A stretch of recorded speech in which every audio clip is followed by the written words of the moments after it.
everyone. Welcome to another edition of Tunnel Vision. I'm your host, Ryan Abraham, sitting alongside Shotgun Spratling, and we have a very special guest. USC redshirt senior defensive lineman Solomon Byrd is joining the show. You can follow him on Twitter at December 1st, 99. Is that your birthday, Solomon? Yep. Nice. I'm a December guy too, so hopefully you don't get screwed on the Christmas presents, you know? Right. No, I'm on the first, so I was far away from Christmas. Yeah, I'm like 22nd, so I'm really close to it, so it's not very good. Oh, yeah, But right there. thanks for joining us today. It's the Sunday after the USC Utah games. We wanted to catch up with Solomon and we've been doing these on Sunday nights. We actually did one with Kalen Bullock, who ended up having the pick six. What do we call it, Shotgun? It was the pick sticks. That's what I read. Someone called it. I didn't call it that. That's what I think RJ and Connor were talking about, pick sticks. So that was a pretty big play in that one. But he came on Thursday, and we got Solomon on today. So we thank Solomon for coming in, and we want to thank House of Victory, who's made all of this possible. If you guys do want to donate to House of Victory and help student athletes like Solomon Byrd, there's a QR code up there on the screen. And when we show Solomon later in the show, we will have the code up there as well. So you go check it out. It's an alumni-based collective helping USC student athletes like Solomon Byrd. And that's how they set this up. So why we're here. Really the only player we've got to talk to, Solomon. No one was available after the game. So, but thanks again for joining us here. No problem. I wanted to kind of start off with, you are a family man, and I want to thank the LA Times. I'll put this picture up. Our friend Tookney did a great story on you a few weeks ago, and they had the picture in there. I want to put it in with you and your family, your two kids and your wife. And how has House of Victory sort of helped you? It's a little bit different. I mean, you're a family man now, you're a parent. How have they kind of helped you being a college athlete and helping to support your family? Right. So, I mean, they allowed us to live here in this house, be able to pay rent from month to month, be able to take care of my kids, diapers, clothes, shoes, and et cetera, stuff like that. How do you feel like, NIL's kind of changed things, for a player like you that has that does have a family at home, that does have two kids, and, being an older player, would you maybe even still be playing football at this point if it was, 5 years ago where NIL wasn't an opportunity for someone like you? No, that's a great point because when I was first in the portal, I was, I would tell coaches, I just want to be able to take care of my family. I know some schools couldn't provide that, so that's kind of out of the picture for me for some of those schools. But I mean, USC was able to do it, and I mean that's why I'm here. So I'm extremely grateful to House of Victory. And if let's say I don't know a few years ago, would I still be playing football? I have no clue. That's a great question because of the family. So I'm extremely grateful. The House of Victory, this all kind of a new, this is the whole NIL aspect of things. It's just kind of new for college football. I know a lot of players, it's helped them with travel to games. With young kids, it might be hard to do that, but do you actually utilize that for travel for games as well? No, I haven't done that. Yet, but yeah, it is extremely hard to travel with kids. But yeah, you don't bring a newborn into games. A lot of guys get to bring their families out, so no, it's crazy. A lot of guys get to bring their families out, and it's great. I mean, to have your family there supporting you on the away game is big. Yeah, you got to start getting them to have a budget for childcare along the way, so your wife can be able to come out to the games and enjoy it while someone's watching the kids at home for them or whatever, so she can enjoy the games as well. I'm very curious about your wife. I mean, you've talked a little bit about her in some different interviews and stuff, and talked about how she's kind of the rock of the family and allows you to be able to do as much as you are doing as far as being a student and preparing your body, all the extra time in the training room and different things like that. And going back kind of to the COVID year, you decided not to play because she has asthma, and you said in a different podcast that basically you sought out a bunch of different opinions and couldn't get one that really could conclusively tell you, yeah, it'll be safe for you to play and for your wife, for you not to put her in danger with all the unknowns of COVID. So how difficult was that decision, and what were the conversations kind of like with her, kind of going through that situation in that COVID season? Yeah, so with her, she wanted me to do what's best. Even she followed me blindly to Wyoming. She just completely trusts me with every decision. So that's why I did my due diligence, like you said. I called around, talked to a few doctors, and consulted with a few people, and yeah, ultimately we came to that decision. Yeah, the decision was hard too because after that season, I played well that season. I probably would have declared for the draft. I was kind of hot. Come my redshirt freshman year, I was kind of hot, and so if I played well that season, the following COVID season, I would have left. Um, but God works in mysterious ways, and I didn't, and I'm on my 6th year here. So yeah. 6 year, I know. I think a lot of USA fans. I mean, the transfer portal is a whole new just avenue for everyone would follow recruiting. It used to be February, now it's more in December. But the transfer portal and those windows now, that's like where most people are kind of paying attention to what's going on, especially with USC. Maybe walk everyone through sort of when you entered the portal and what that process was like, and how you ended up actually picking to go to USC. Right. So I get in the portal maybe like 2 or 3 days later. Uh, I get a text from USC just telling me that they're interested, and they would love to bring me back home and stuff like that. Obviously, I was extremely interested. Um, I wanted to come to USC like badly, and then no offer over like I don't know, half a week and a half, whatever. And so like I was just like, all right, forget it. I'm just gonna focus on other schools.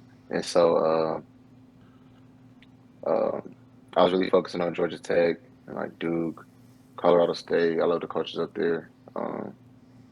I thought I'd be a really good player over there. And then USC creep back into the picture, and then I was just like, bro, I don't know if I want to still entertain this school anymore. Uh, thank God I did. Um, just came to check it out on a visit. I never been to SE before that. Just came to check it out on a visit. Loved it. I was like, yo, I love these coaches, love the players, and there's a lot of competition in there. So I was like, if I want to play on the next level, I gotta be able to beat these guys out to get to the next level. So that's really ultimately uh, wanted me to make my decision. Is like the competition here. I was gonna be able to support my family, and yeah, it's big time football. And I'm a hometown kid, so Hometown kid, but you had never visited USC before? You hadn't, come to campus for a nope, game or anything? no. Oh yes, one time, one of my coaches took me up here. I lied twice. One of my coaches took me up to the Coliseum to watch Texas versus USC. That was a fun game. And then I came up in high school for like a Rising Stars camp or something like that. I was a tight end. So from being a tight end, and I think I saw somewhere you talked about how you felt like you were better than some of the guys that were, rated higher than you, to now being a defensive Hmm. lineman and making an impact. Can Hmm. you kind of imagine that journey when we were stepping on campus as a tight end to go through everything you've been through right now? Yeah, I mean, when I showed up on campus, I expected an offer from somebody, like not maybe not SC, but another school that might have been there. Shoot, I feel like I did well, but you know how it is, recruiting out of high school. It's not so much how good of a player you are. It's kind of like the connections, and because the coaches go talk to other coaches. So if you're not making like a huge splash, you probably won't get very highly recruited. Want to talk about your season so far. Right now, you are, I believe, second on the team in sacks with 5 behind Jamil Muhammad. Second behind him, 9 tackles for loss. Up there, you got 32 total tackles, pass breakup, 3 forced fumbles. That seems pretty good. How have you kind of rate your season so far for this USC team through 8 games? Uh, for myself, or you said the rest of Yeah, the just for team? you. Yeah, just like how you feel you've been doing. I would, if I would grade myself out, probably like high 70s, maybe 80%. A little rough on the Yeah, grading there. We'll I feel probably like give him a little bit better than that. no, no, no, no. I had one game where I feel like I didn't show up the way I needed to. Not that I played bad or anything, but playing on the edge, you have to be an impact player, and it's nothing less than that. If it's anything less than an impact on the game, then you're like a waste out there. That's kind of how the position is viewed. Hmm. But yeah, I would say like maybe high 70s and the 80s, somewhere in there. I'm not thinking about stats. I'm not thinking about anything like that. I'm thinking about like block destruction and just being able to affect the game, affect the quarterback. Uh, I think if you watch the Arizona game back, you could see that I had an effect on the game just because Arizona's trying to scheme against the me and versus pass rush and stuff like that. So Hmm. uh, yeah. You were able to make a kind of an immediate impact last year. When Romello goes down, they kind of move you over to that rush in spot.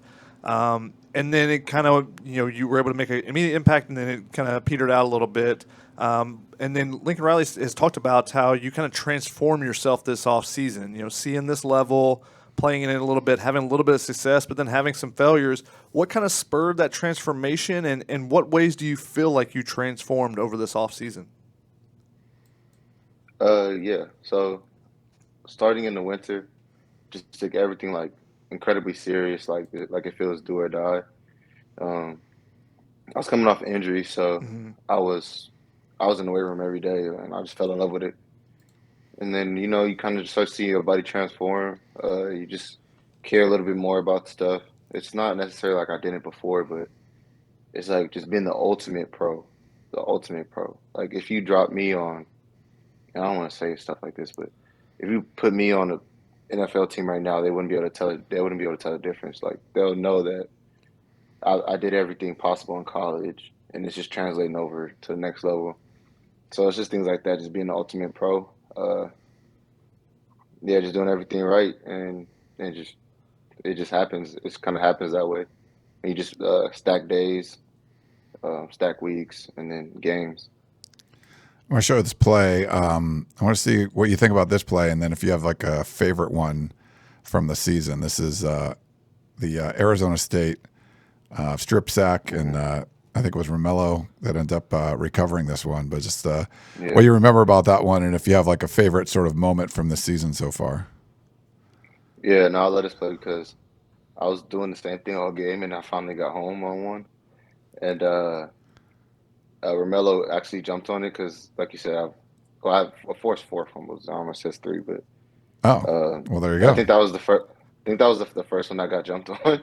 So I was just happy about that. And then it takes a lot. It takes a lot to get sacks. I mean, everybody just says, just beat them, beat the hands, beat the man, and you just magically will get a sack. No, like all the other three guys have to be doing their job. The guys in the back and the coverage have to be doing their job. I had to get home like right on time, and like for that one right there, I swatted the ball out. So like if I missed the ball, like who's tell? Like I could have missed a sack on that play. So yeah, no, this is perfect timing on that play. I love that play. That's probably my favorite play. That's your favorite play? Okay, yeah. Yeah, Yeah, it's just like because it was just everything was just perfect timing. So this is God's timing. the margins are so slim between getting a sack or a strip sack versus the ball gets out and there's a big explosive play the other way because you're bringing pressure. But you mentioned kind of the other guys that are up front and one Romello recovering that. But having getting Romello back, kind of adds to the room as well. But those new guys that have come in, particularly Bear, what kind of impact has he had, and the pressure that he's able to, to collapse the pockets and just the pressure he's able to create on his own? How has that helped you Mhm. guys on the edge, and what kind of impact have some of those new guys had, including Bear? Yeah, I mean Bear is he's an exceptional player. It's not all on his own, but he's a very exceptional player. Uh, it takes all of us, and it definitely makes it a little easier with him. Uh, he's relentless when he's getting after the quarterback. Having a guy that can pass rush on the inside is huge because usually the inside guys are more so like just block destructors. But uh, for him to be able to create pressure and to be able to distract blockers is great. The for the defense overall, you guys have done a really good job, I think, this season, getting pressure on quarterbacks, getting sacks, tackles for loss. Obviously, the results haven't been exactly what you wanted, but it seems like some of the indicators that, like Alex Grinch and Lincoln Riley are kind of going for, you guys have been hitting them, but maybe not. I don't, like I said, maybe not getting the results you want. Where do you feel like is off a little bit? Because it seems like you guys are doing some stuff really well, but then some big plays still happen, on the field there. Yeah, I mean, I think that's just defense. How do I say this? I think that's just defense, period. If one guy is not in his gap, then another guy that is in his gap has to make that play, if that makes sense, or at least to the backside. So it's just a group of guys trusting in every single play. I think the other day we played like 70-something plays. So is everybody going to do their job 70-something times? Well, that would be a perfect game. It wasn't perfect. It'll never be perfect. Not to say that, like, we're going to have big runs on us every game. I'm not saying that. But, yeah, that's just kind of like the nature of the beast. Is like, how much can you make up for it with your effort? How much can you make up for it with block destruction? How much can you make up for it with somebody flying around on the backside? You might get 50 plays of everybody doing their job correctly, but what about those other 20? What about, I mean, Colorado, we played almost 100 plays, almost 100 snaps. So it's like, what are you going to do about all the other 50-something plays? So. Yeah, have you ever been as tired as you were after that Colorado game? Oh, man. I see, look, before and during the game, I would never admit how tired I was or would be. That was the most tiring because the elevation plus all the snaps, it was crazy. Yeah. And then our offense scores so fast, so they'll go scoring 3 plays, and it's like, are you back out there? Yeah, I think I had you at 64 plays for that one. That's not even counting any snaps that you were in when there were penalties and stuff on it too. So Right, for a defensive lineman, that's getting up there. Yeah, that's up there. That's up there. But you've had a much different role this season. Just the fact that you are playing a ton of snaps, versus last year where you're either rotating in or you're just kind of getting some spot snaps here and there. How do you kind of treat the game and the preparation when you know you're going to play many more snaps and you're going to be out there, basically probably 75% of the time, most of the time for you in particular? Well, it's kind of nothing changes. Nothing changes. I mean, I still practice the same amount of snaps. I still practice hard. I'm in the training room, same amount. Watching film, the same amount. I think it's more so of a thing where opportunity meets preparation, and you keep doing all the right things. I mean, when your opportunity comes, you'll capitalize on them. And I feel like that's what this season is for me.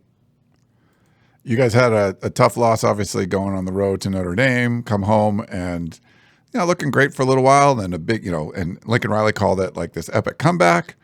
And then, the last second field goal, just heartbreaking kind of thing. What was the locker room sort of like? And how's the team morale knowing that there's some really big games still coming up and there's still, like a third of the season left? Right. I mean, no, I mean, obviously after the game, that was a tough one to handle. But you wake up the next morning, you watch the film, you understand what the team was about. Everybody wanted to go make the play to win the game. Everybody wanted to win that game really bad. Everybody was working. You just look back at a few plays, like always in close games, like, oh, we could have did this, could have done that. Bottom line, we just have to be more disciplined, and we win that game. It's nothing much. It's nothing like we're not far off at all. There's no Superman ability that we need to win any of these games.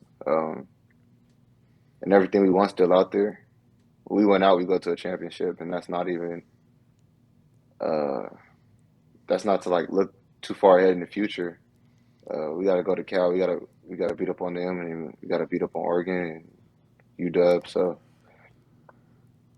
yeah. Lincoln's talked about how, on the offensive side, everyone's kind of taking turns making mistakes, and you talk about how you guys aren't that far away. how do you make up that gap? What does it take to close that gap and not have those mistakes and have 11 guys where you may not have a perfect game, but you can be much closer, instead of 20 snaps where there's something off, maybe it's 10 or maybe it's 15 and you start slowly dwindling that away. What goes into closing that gap for you guys, especially at this part of the season? It's easier in the off season to make big jumps, but during the season when you're in the midst of, 9 straight games you guys are playing or 8 straight games, then, how do you close that gap to where you guys need to be able to win these close games and beat quality opponents? Right. Well, good thing for us. What we need to fix is all controllable. It's nothing that we need to fix is based on skill or technique or anything like that. We can win the games with the skill and technique we have right now. It's just all controllable. It's like, do you want to do your job or not? Are you going to go to your gap or not? How hard are you going to work? How much of a pro are you going to be? Like all these things, it's not like these things aren't hard to fix. So good thing for us, it's not hard to fix and it's going to get fixed and it can get fixed tomorrow. I think that's the difference between us and a lot of other teams. We have a foundation under us, and just thinking about yesterday, like one play this way and one play that way, we're winning the game. We contain him at the end. He don't scramble. We win that game. We wouldn't be talking about a loss. We wouldn't be talking about our issues. We'll be talking about a great win that we had over a team that beat us twice last year. I mean, that's what we're talking about.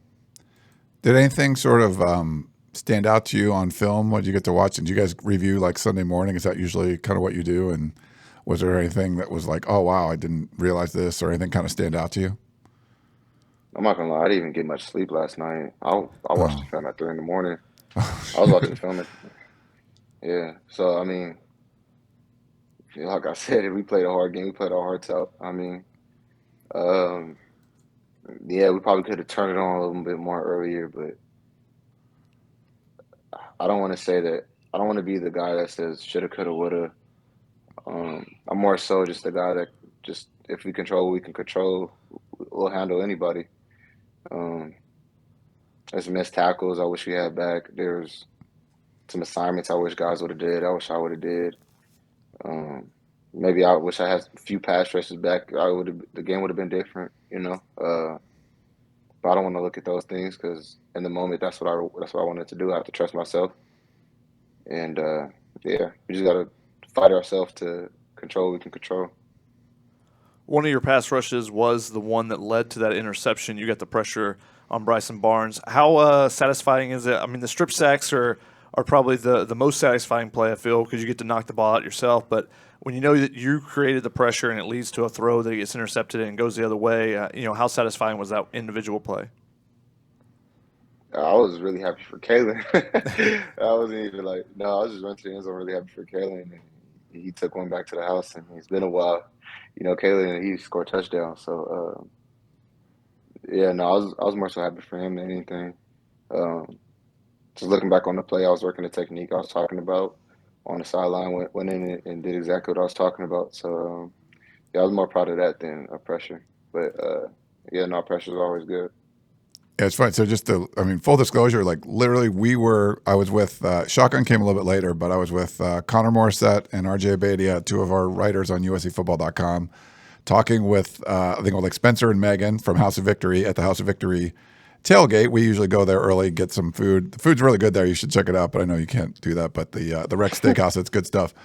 But we were actually we were talking about the interview we did with Kalen, and if he does a pick six, then we call it the pick sticks, he literally goes out and gets. I'm like, we just talked about that, so that was kind of funny. So good for him. It was a big play. Obviously, gets USC back in the game. The huge punt return and everything. So that was a huge one. We have on the Peristyle, our message board, we had some fans write in a few questions. Do you mind taking a few from the fans, Solomon? Yeah. All right. Let's. Where is it? Let me see. Okay. So some of the questions were about NIL, and I know you post on your social media about NIL inquiries. Is there ways for fans to kind of help out with NIL? I mean, I guess outside of donating to House of Victory. Yeah. So they could email my Twitter bio. I mean, I think I tweeted that before. Um, Reach out to me on Instagram, something like that. So that was Randy 88 Moss. He was asking about that. Yeah, we had another question, that talked about during those uncertain times of COVID. Kabuli wanted to know, how invaluable was your wife's constant support and encouragement during that time? Yeah, I mean, he said it right there. It's invaluable. I mean, it's like you can't purchase it at all. That's all I had to put it short. I mean, I can't even express to you like the emotions of it, but that's all I had during that time. Tell us about her. She seems like the rock star of the family. I mean, you're getting the tackles for losses and sacks, but she seems like the real rock star. Yeah, I mean, you're gonna build a house, you gotta have some foundation. So that's exactly what she is. Just like everybody says, she's the backbone. Uh, she literally is the backbone. I can't stand upright without her. That's great. Pocho Cam says, you have a knack for dominating key portions of the game when the team needs a play. What is the mental process you go through in those situations that allows you to take your game to another level? Right. Shoot. I mean, sometimes I pace on the sideline telling myself, like, you're the best in the nation. You're best. They can't block you. They're going to need a few guys. You're going to need 2 guys, 3 guys. It's just that type of mentality. Go out there and just perform. And it's not rooted in just belief. It's, preparation. And I worked my whole life to be in that situation right there that you just saw. So, yeah, no, I'm not going to just let that situation slip. I'm going to make the most of it. Trojan 760 want to know, how hard is it for you to balance school, football, being a father, and a husband? I'm not gonna lie. School is like the cherry on top or the straw that broke the camel's back, I should say, not the cherry on top. So it's like I could do. All right, so I'm here with the family. They just had a game. Uh, I'm going over game review. At one point, I was stressing, and then it's just like, all right, now you got to write a 5-page paper. It's just like, what the heck? But it just makes it harder. I mean, you asked me, I already graduated, so like, so for me, it's like I'm going for that master's from USC, which is a big time deal. Um, but yeah, no, school sometimes could just be daunting, How far especially on some along? days. Yeah, how far along are you with your master's? I just have this semester, 2 classes, and I get my master's. Wow, that's amazing. What is it in? Gerontology. Yeah, well, congratulations. That's awesome. Mm-hmm. 2 classes away from Appreciate a it. master's. Shoddy. Not bad. Graxton says, not a question. Just want to say enjoy watching you play and glad you're a Trojan. Fight on. And then Autopilot 1 says, what do you attribute your growth as a player to? I attribute my growth as a player. Just like I was telling you in the off season when I was coming back, just took everything incredibly serious, just like the ultimate pro. Um, that probably took it like a 0.5% up. I could give Coach New a lot of credit. I can give the guys on the team a lot of credit for giving me crazy competition to grow as a player. So yeah. What do you kind of say to some of the younger players? You've kind of come in, kind of had that epiphany that, I got treated like a pro that much more going into my final year. How do you kind of deliver that message to some of the younger guys to tell them, hey, don't wait around until it's your last year? So someone like Anthony Lucas can take a big jump forward this offseason or something, or one of those freshmen like Braylon Shelby or Sam Green or one of those guys. How do you try to what message do you try to give to those guys to get them to truly understand how important it is to treat it like it's like it's a job, and treat it like you're a pro already? Right. So my redshirt sophomore year, I've been pretty much consistently the same, doing what I'm doing now. So it's been like this over time. But for those guys, they're already on the right track, and a lot of it is just time. Um, Shoot, as soon as they start becoming like me, just a guy with 2 classes instead of having 6, then they can get more time in with football. So yeah, just do as much as you can while you're young. So when you get older, you could be able to spend less time in class and more time in the training room and in the weight room. Well, we really appreciate you coming on, Solomon, and congrats on all the success this year. And we wish you the best of luck the remainder of the season. And thanks again for coming on. Make sure you follow, guys. You can follow him December 1st, 99. And check out his Instagram as well. Are you more of a Twitter guy or Instagram guy? What do you like more? I like the Twitter more. I probably use Instagram more though, just because that's where everybody's at. Okay. But no, I like Twitter more. I'm on Twitter more. So. Okay, or X or whatever it's called now. So it's just different stuff. Thanks. All right. Well, thank you so much, Solomon, for coming on. And again, thanks to House of Victory for setting these up. It was really great to get to chat with you. And like I said, best of luck the remainder of the way. Thanks again. No problem. Appreciate you guys. Thanks, Solomon.